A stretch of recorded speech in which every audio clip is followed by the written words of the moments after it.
Les menstrues, pour moi, représentaient l'or rouge. Dès la puberté, on ne peut imaginer son importance. On est loin de savoir son rôle et comment surtout son absence pouvait nous porter préjudice assez vite, de façon ponctuelle ou dans un futur plus ou moins éloigné. Je me souvenais de comment je les avais banalisées, il y a quelques années derrière, et comment à force d'empiler les bêtises juvéniles, j'avais pu me rendre malade, au point de les perdre pour ne plus jamais les retrouver. J'ai pensé combien j'aurais proposé à cette jeune fille pour me passer ne serait-ce qu'une journée sa situation pour que je puisse espérer à nouveau choper une grossesse. Une enfin voulue et tant souhaitée. Hélas, tout or est difficile à trouver et cet or précisément me manquerait à vie.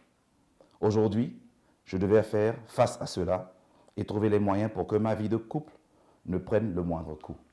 Je viens de lire un extrait de L'or rouge de Pélagie Djadjou et si cet extrait vous a piqué, vous a intéressé, restez avec nous pour le décryptage.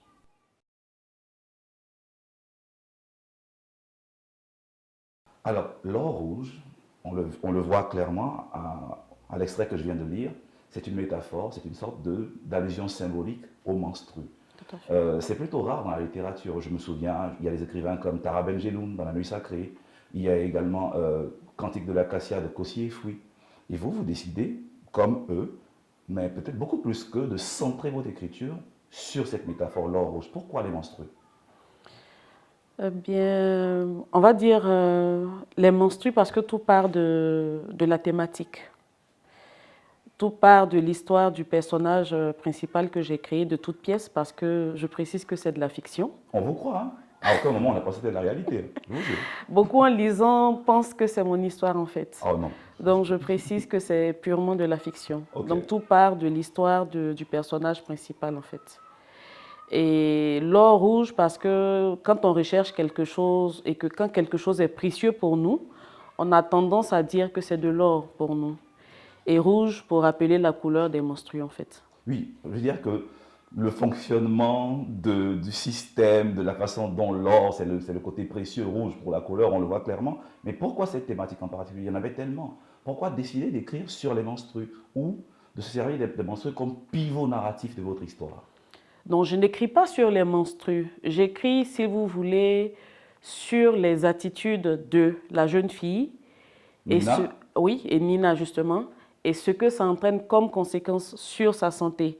Donc sa santé, c'est au niveau de, La on va dire, reproduction. voilà, de la reproduction, et puis après sur l'enfantement. Mais les Voilà. menstrues occupent quand même. Une bonne place. Exactement, Oui, c'est forcément. pour ça que je parlais à l'instant de pivot, de dire, c'est Oui. le centre, c'est le cœur, ça devient un fantasme, puisque on va le dire plus tard, elle va être atteinte de ménopause précoce. Oui. Mais avant d'arriver à l'intrigue, moi ce qui m'intéresse, c'est d'abord le choix de l'écrivain, de se demander, écoutez, j'ai plusieurs thèmes qui m'intéressent. Il y a la guerre, il y a l'enfance, il y a l'orphelinat, enfin, il y a l'infidélité, mais moi, Pédagie Dadjo, je vais décider d'écrire sur les menstrues. Oui. Pourquoi? Pas sur les menstrues, comme je dis, je le rappelle. C'est surtout sur l'enfantement. Et qu'est-ce qu'on fait quand on est jeune qui peut créer des soucis à ce niveau? Donc forcément, qui parle d'enfantement parle de menstrues. Mais en réalité, j'utilise juste ça. Mais la finalité, ce n'est pas les menstrues. C'est qu'est-ce qu'on fait comme acte, qu'est-ce qu'on pose comme action qui peut avoir des répercussions demain sur notre système. Oui, la question du passé est très importante. Je l'ai dit, Pélagie Djadou a pris l'option marketing de l'option littéraire. Oui, on va dire ça comme Vous ça. l'assumez pleinement. Oui, je l'assume, Ok. plus ou moins. Donc on aurait raison de dire que vous êtes peut-être une romancière marketing.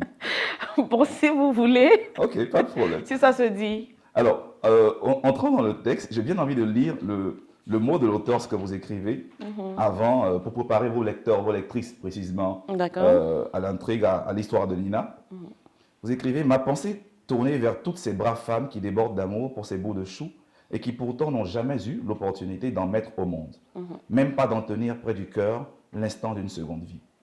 Et vous terminez, c'est à peu près long, vous écrivez: à toutes, chapeau à vous, certaines auraient mis fin à leur vie.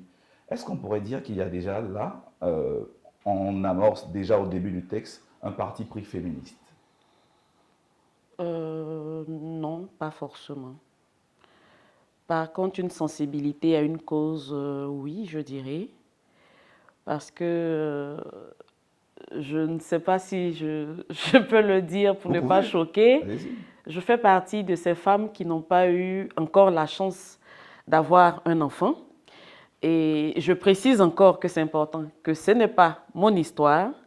Et je suis dans ce cas pas parce que j'ai eu à faire des bêtises comme Nina S, le personnage principal, mais pour d'autres circonstances, pour des soucis de santé.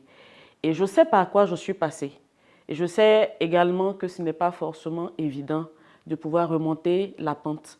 Donc on va dire que c'est un peu aussi pour moi une façon de lutter et d'encourager les femmes qui, comme moi, passent par cette étape. Et je le dis, en réalité, c'est vraiment la toute première fois que je donne cette information de façon officielle. Voilà. Je pense que beaucoup seront surpris, mais c'est la vie et puis on positivise. Voilà. C'est sûr qu'il faut positiver. D'ailleurs, l'or rouge, c'est l'histoire de Nina, Oui. de l'adolescence jusqu'à l'âge adulte. Allez, c'est l'histoire de Nina qui va avoir une vie tumultueuse, une vie plutôt difficile, Oui. faire parfois de mauvais choix et qui va finir par rencontrer quelqu'un. On ne dira pas tout. Est-ce que ce que vous voulez nous dire, c'est que le passé nous rattrape toujours? Toujours. Le passé finit tout le temps par nous rattraper. Et c'est vraiment important de faire donc attention à nos actions, à nos actes qu'on pose et tout ça. Parce que le passé, effectivement, nous rattrape. C'est une histoire imaginaire. Imaginaire. C'est un personnage que vous inventez. Tout à fait. On pourrait croire que vous prenez plaisir à faire souffrir votre personnage. Je veux dire, est-il nécessaire, et c'est très fréquent dans le roman féminin ivoirien, je le dis, pour avoir reçu de nombreuses écrivaines ici, Oui. que très généralement, évidemment, il y a une dimension toujours morale dans l'acte d'écrire, dont on pourrait parler plus tard, mais on se rend compte qu'il est nécessaire de faire passer les personnages féminins par de la souffrance, parfois des viols collectifs, comme ça a été le cas pour Nina, parfois de la souffrance avec les parents. Donc pourquoi est-il nécessaire d'inventer ou de créer des personnages qui doivent nécessairement passer par la souffrance? Il faut reconnaître que ce n'est pas concret. En réalité, la femme souffre effectivement. La femme, dans son vécu, passe par des difficultés peut-être qu'en face, les gens ignorent. Donc ce n'est pas concret, mais c'est peut-être qu'on a envie de retranscrire ce qui se passe, qu'on ne voit pas forcément. Toutes les femmes souffrent. En majorité. Je pense qu'il y a chez Pélagie Djadou une tendance à généraliser. Sur la nature féminine, vous généralisez. Non. Sur l'histoire des femmes, vous généralisez. Est-ce qu'au final, il ne devrait pas avoir chez l'auteur, que vous êtes, chez tous les auteurs, une forme de recul dans les prises de position aussi, de relativisme? Moi, j'ai décidé de mettre en avant les difficultés des femmes. Et même sur la deuxième œuvre que je suis en train d'écrire, c'est pareil. J'ai décidé de mettre en avant les difficultés des femmes. De votre point de vue? Oui, de ma position. Donc je reviens juste, en tant qu'écrivaine, comment vous justifierez le choix de faire passer des personnages féminins par des épreuves constamment, jusqu'à peut-être arriver, c'est comme si on ne pouvait atteindre le bonheur, en griffe, qu'après être passé par la souffrance. Mais dans la nature même de la femme, c'est comme ça. Vous voyez, vous généralisez. Elle accouche. Vous généralisez. Quand elle donne la vie, elle souffre. Quand elle donne la vie, elle souffre. Elle souffre pour rencontrer un homme, elle souffre pour pouvoir avoir quelqu'un qui veut l'épouser, elle souffre pendant sa période de grossesse, elle souffre pour mettre au monde un enfant, elle souffre pendant le temps où l'enfant... Donc, c'est un peu comme si la femme était appelée, j'ai envie de dire, à souffrir tout le temps. C'est vrai qu'il y en a peut-être qui ne souffrent pas, mais je suis sûre que c'est une minorité. C'est une minorité. Non, je suis convaincue. Des études qui le prouvent? Non. Vous généralisez. Je veux dire, le recul, c'est ce que je trouve surprenant dans ce livre, c'est que le recul qui fait l'écrivain, qui lui permet d'être plutôt singulier dans son regard, Oui. vous le mettez à côté et Oui. vous partez de propos ou de points de vue très généralisés. C'est un choix.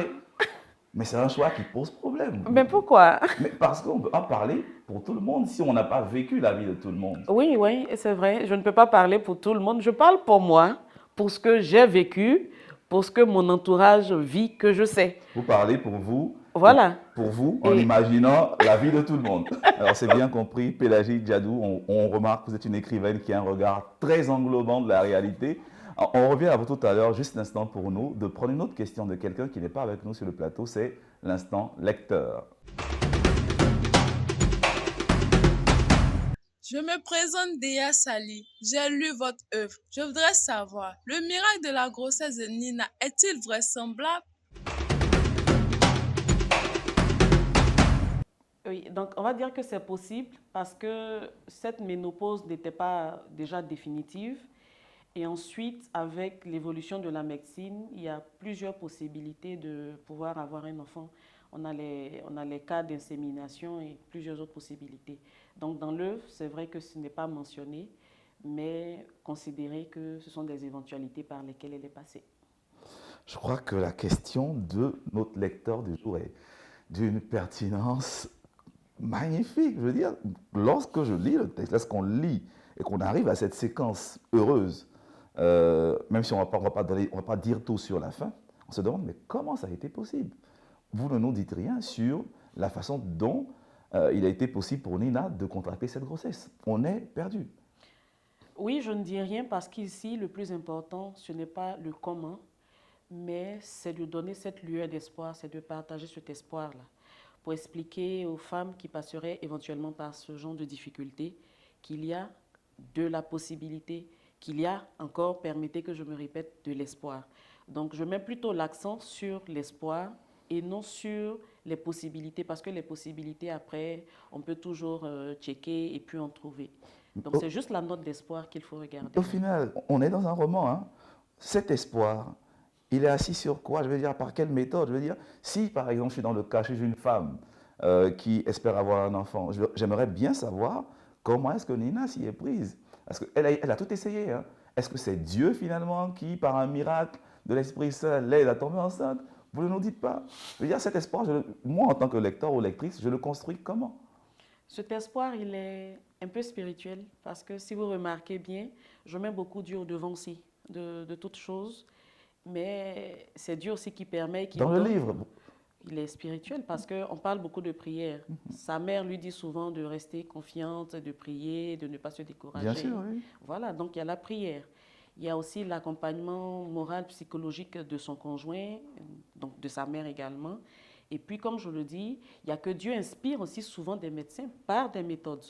Voilà, donc si vous voulez vous accrocher à quelque chose, c'est le mélange de tout ça. Voilà, c'est ce Dieu, melting pot, c'est Dieu, c'est la tendresse du mari, voilà, c'est la science. Ça, donc voilà. En fait, vous nous dites finalement que si on attend un enfant depuis des années, il faut avoir ce mélange-là.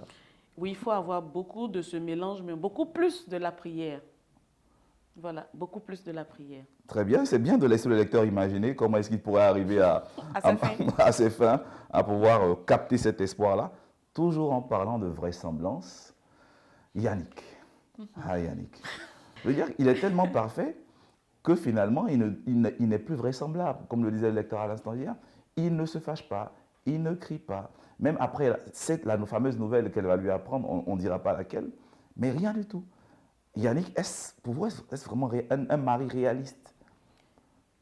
Yannick est le personnage, on va dire, de l'œuvre qui est le seul personnage réel.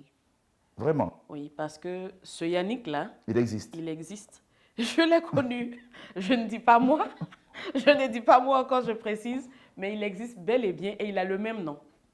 Donc, il existe. Donc, s'il existe, ça veut dire qu'on peut inciter et inviter nos hommes et nos conjoints à copier. Parce que ça existe, c'est possible. Au final, on revient à cette question. Je veux dire, au final, même si vous refusez l'étiquette, on pourrait dire de vous que vous êtes une écrivaine féministe, puisque vous définissez un idéal masculin, vous montrez qu'il est possible à la femme, évidemment en passant par tout type de péripéties, d'arriver au bonheur. Oui. Est-ce que vous finirez par accepter l'étiquette féministe, qui n'est pas négative en plus? Oui, pourquoi pas? Ah, mais à l'instant, vous la refusiez. Pourquoi pas? Vous insistez en fait. Vous insistez, mais je veux dire que je joue un peu sur tous les bords en fait. Je ne reste pas fermée dans un seul cadre. Voilà, je suis assez ouverte et flexible. Très bien. Alors, est-ce qu'il y a, on reviendra au livre, mais j'ai une question qui me trotte l'esprit. Est-ce qu'il y a un auteur ou une autrice en particulier qui est important pour vous, qui est l'auteur fétiche de votre bibliothèque personnelle? Oui, mais pas africain. Ah ben, c'est votre droit. C'est qui? Agatha Christie. Agatha Christie, l'auteur de polar. Oui. Très bien. Ici, nous rendons hommage à des auteurs, pas Agatha Christie, mais à des auteurs qu'on aime bien, pas forcément africains, internationaux également. Okay. Les grandes plumes. Tahar Ben Jelloun, écrivain marocain né en 1944 à Fès. Il est l'un des auteurs francophones les plus connus et respectés, Après avoir étudié la philosophie à Rabat, il s'est installé en France en 1971. Son œuvre traite souvent des thèmes de l'identité, de l'immigration, du racisme et des questions socioculturelles dans le monde arabe. Parmi ses œuvres les plus célèbres, on trouve La Nuit sacrée, paru en 1987, qui a remporté le prix Goncourt et est une suite de L'Enfant de sable, paru en 1985. Ces romans explorent la question de l'identité sexuelle et les traditions oppressives. Le racisme explique à ma fille, paru en 1998, est un essai pédagogique dans lequel Ben Jelloun explique le racisme de manière accessible à un jeune public. Partir, paru en 2006, traite des rêves et des désillusions des jeunes Marocains qui cherchent à émigrer en Europe. Son style littéraire est à la fois poétique et engagé et il continue de jouer un rôle important dans le paysage littéraire francophone. La Nuit sacrée, un sacré roman dont on ne se remet jamais. Tahar Ben Jelloun, Pélagie Djadou, j'imagine que vous l'avez lu, peut-être, je ne sais pas. Non, pas encore. Pas bien grave, je vous suggère La Nuit sacrée, c'est un roman magnifique que je vous demande à vous et à tous les lecteurs et lectrices d'entre les lignes de courir lire, en tout cas quand vous le pourrez. Je ne manquerai pas. Revenons à notre Nina chérie. S. Donc, on parlait de vraisemblance à l'instant. Avant de revenir au texte, j'ai bien envie de revenir à la préface d'Hervé Ayéméné. Il écrit quelque part que vous écrivez pour donner de l'espoir. Est-ce que vous pensez que l'écriture permet de pouvoir renouer avec l'espoir? Oui, tout à fait. Comment? Moi, j'associe à la sortie de ce livre, par exemple, une caravane de sensibilisation. Une caravane de sensibilisation adressée à la jeunesse. Bon, au départ, à la jeune fille, mais sur le terrain, à la jeunesse de façon générale. Et rien qu'en partageant les quelques lignes de ce livre, on arrive à recueillir des témoignages de personnes qui passaient par des difficultés plus ou moins pareilles que celles de Nina et qui viennent témoigner de ce que la lecture de cette œuvre leur aurait apporté comme réconfort ou comme satisfaction. Donc je reste convaincue que c'est positif. Et est-ce que, après lecture de votre texte, vous avez des retours positifs de personnes qui avaient perdu espoir et qui tout d'un coup se remettent à espérer? Oui, beaucoup. Un témoignage en particulier? J'ai eu le témoignage de deux dames qui n'enfantaient plus, bizarrement, qui n'ont pas eu forcément des passés chaotiques, mais qui n'enfantaient plus et qui étaient désespérées, qui m'ont dit qu'elles ont vu par quoi était passé le personnage principal. Elles se disaient que c'était fini et qu'elles ont vu, peut-être pas précisément comment est-ce qu'elle avait fait pour faire des enfants, mais elles se sont dit qu'il y avait encore de l'espoir pour elles. Et moi, ça m'a touchée. Parce que même si je ne le mentionnais pas, elles ont pu quand même ressortir et ressentir cet espoir-là à travers la lecture de ce livre. Est-ce que vous liez l'écriture à un acte de guérison? Guérison personnelle, volonté de guérir le lecteur ou la lectrice? Oui, c'est possible. Alors, dans quelle mesure, dans l'acte d'écriture, le moment où vous posez votre plume, votre stylo, où vous utilisez le clavier de l'ordinateur, comment s'effectue la guérison dans ce processus d'écriture? Pour moi ou pour celui qui Pour lit? vous. Moi, le processus de guérison, dans un premier temps, c'est le fait d'écrire. Quand j'écris, je partage des émotions, j'évaque des soucis, des difficultés, et ça me permet de m'évader positivement. Par exemple, pas plus tard que hier, je stressais un peu sur un sujet et je me suis mise à écrire.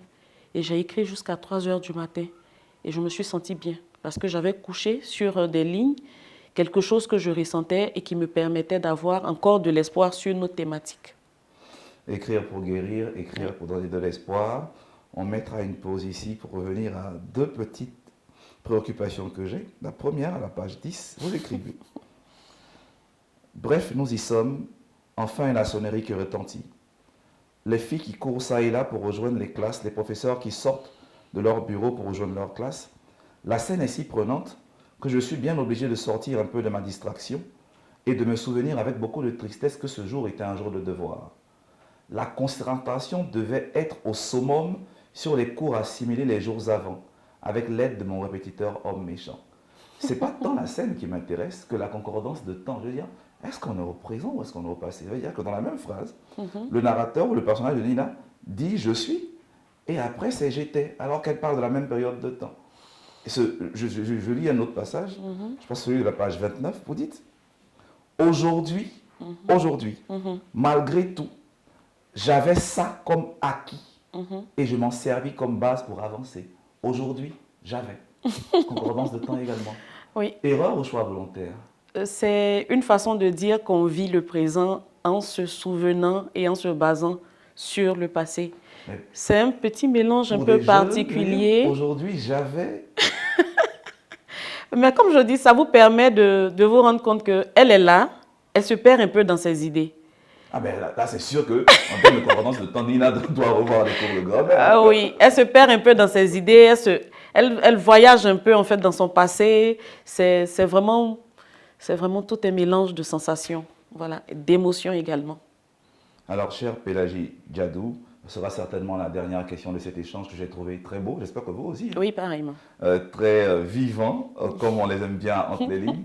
Alors, la question sera peut-être plus personnelle, parce que vous nous avez dit il y a quelques minutes que vous également espériez avoir un enfant, attendiez un enfant. Est-ce que vous pensez que ce livre vous a aidé à vous libérer d'un fardeau, d'un poids et à renouer avec l'espoir? Donc, moi, personnellement, je suis de nature assez forte. Donc, ce livre ne me permet pas d'avoir de l'espoir, mais ce livre me permet d'accompagner ces femmes et ces jeunes filles ou jeunes dames autour de moi qui n'ont pas forcément cette capacité d'aller au-delà de cette difficulté. Donc, la joie et la satisfaction, c'est plutôt de les voir, avoir de l'espoir à travers la lecture de cette œuvre. Avoir de l'espoir à travers la lecture de cette œuvre. Merci Pélagie Diadou, on espère que le message est passé. On espère vous revoir bientôt pour le prochain roman. Oui. Plus long, on espère bien, 300, 400 pages. Autobiographique. Très bien, à très bientôt pour cette autobiographie. Merci. Écrire pour donner de l'espoir, écrire pour guérir. On espère que les lectrices, précisément les lectrices qui espèrent avoir un enfant, courront vers les librairies pour s'offrir ce magnifique bijou de Pélagie Diadou, L'Or Rouge. Quant à nous, on a pris un grand plaisir à partager ce moment de littérature avec elle et avec vous également. N'oubliez pas, il y a du slam et comme je le dis toujours, lire des livres, des livres.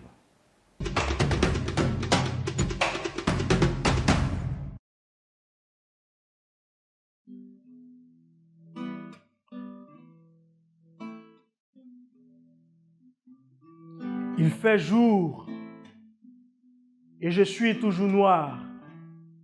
L'histoire a peut-être oublié mon nom, elle a peut-être perdu la mémoire. Je porte mes rêves dans mes poches et elles sont vides. Chaque goutte de mes larmes abreuve la terre aride. Je suis bercé tous les soirs par le chant mélancolique de la solitude. Autour du mets, j'ai l'impression de manger ma propre chair, ma propre négritude. Mon corps a imbibé toutes les salives du monde. Ma tête est pleine de neige, je perds des ondes. Monsieur le préfet, au nom de Dieu le plus parfait, je veux une carte d'identité, s'il vous plaît. Qu'elle soit blanche, jaune ou orange, qu'elle soit d'Afrique, d'Asie, d'Amérique ou d'Europe, je veux une carte d'identité, s'il vous plaît. Je veux une carte d'identité, s'il vous plaît.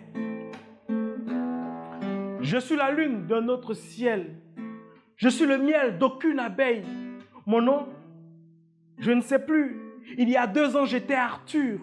Maintenant, je crois que je dois être Patur ou Pati ou Kati. Je ne sais plus. Ma vie danse sur la mine de la mort. Mes envies de danse grandissent et se frottent au tort. Oh! Mon père est ici. Ma mère est de nulle part. Je suis de partout. Je suis de nulle part. Pour un papier, j'ai couru entre tempête et tornade. En détresse et torsade, en détresse et porsade, en paresse et bastonnade, en pleurs, en douleur, en caprice, en cicatrice, mais j'ai supporté, le poids poignant d'un amer soleil. Monsieur le préfet, je viens d'un pays qui n'a jamais existé. Mon cœur édenté ne sait plus aimer, non, ce n'est pas le monde qui se fondre, c'est moi. Moi, l'homme déteniante, fait de la discrimination identitaire. C'est moi l'homme qui n'a ni toi qui n'est, ni toi. C'est moi, c'est moi, c'est moi, c'est moi, c'est moi, c'est moi, c'est moi, c'est moi, c'est moi, c'est moi, c'est moi, c'est moi, c'est moi. C'est moi, l'homme qui n'a ni toi, qui n'est ni toi. Au nom de quels critères es-tu plus citoyen que moi? Au nom de quelle misère es-tu plus africain que moi? La forme de ma bouche, de mon nez ne suffit pas. Mais quel papier? Monsieur le préfet, au nom de Dieu le plus parfait, je veux une carte d'identité, s'il vous plaît. C'est bientôt les élections, je veux pouvoir voter. Donnez-moi une carte d'identité ou prêtez-moi la vôtre. Que je vive 2 minutes comme un homme, comme vous, monsieur le préfet.